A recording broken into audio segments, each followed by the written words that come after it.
Hey, what's up you guys? This is Rob from Gay Guy Plays, and today on the 3-way we're getting rock hard with Rhino. So as you know from the rundown, I consider Rhino to be one of the most versatile warframes in game. His skill set can be modded to do nearly everything from self-preservation to group buffing and everything in between.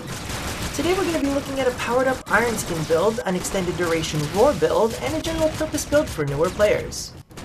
Now, there is one build that I neatly avoided, which is the extended range and power Rhino Stomp build, because I feel like that would just be feeding any press 4 to winners that happen to stumble on this. If you want it, I'm sure there are other videos out there for that, but you won't find it here. Let's jump straight into modding.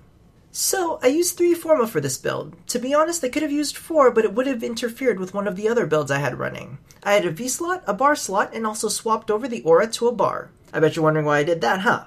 Of course, it's obvious, we're going to be tossing an energy siphon to help with power recovery. So, for the powered up Iron Skin build, we're going to work to increase the amount of damage that Iron Skin is going to absorb, and increase its energy efficiency so it becomes a lot cheaper to cast. The abilities we're going to be using for the build are Iron Skin, of course, Rhino Stomp, and Roar. Now, Roar is optional and can be swapped out for Rhino Charge. If you decide to add a 4th Forma into the build, you may also be able to slide in another mod, but we'll get into that later. So let's start with the basics, redirection and vitality. Rhino's large health and shield pool will get a big bump when these are added in. They're great to have during the precious few seconds in between Iron Skins. Next we get into beefing up Iron Skin with the Focus mod and the corrupted mod Blind Rage. As we know, Rhino Skin works as a ward and does not have a set duration, only expiring once Iron Skin has absorbed its limit. Thus, increasing Rhino's power strength with these 2 mods more than doubles the amount that Iron Skin can absorb. The only drawback is that Blind Rage adversely affects power efficiency.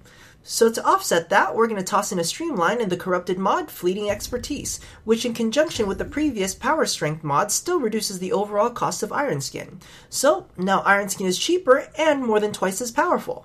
The last mod I put in, I definitely feel is a must, so be sure to slot in Flow. This increases his energy pool, thus ensuring that he has a place for all of the energy orbs that he crushes out of his enemies. Now, as for the variation on this, if you feel like you still want a little bit more power, what you can do is add one more bar polarity slot, preferably swapping an ability polarity for it.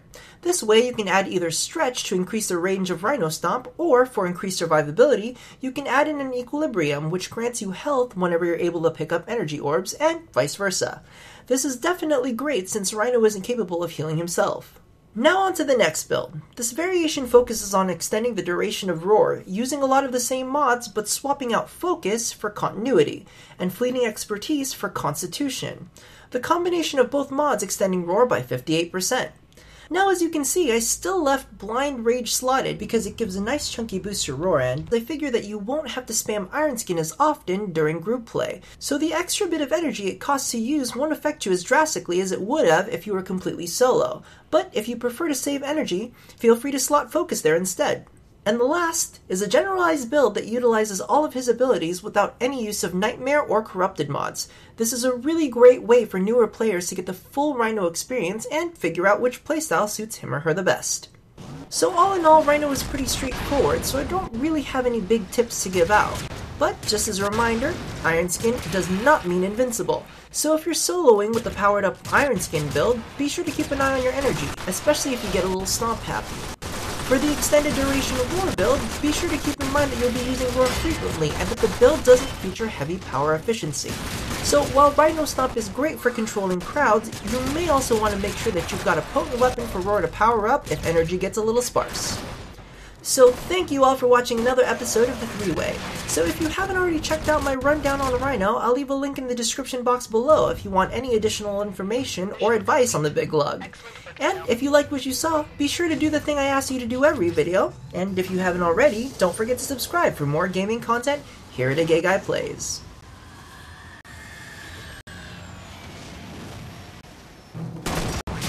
Fuck you, Void. Fuck you, shieldy thing.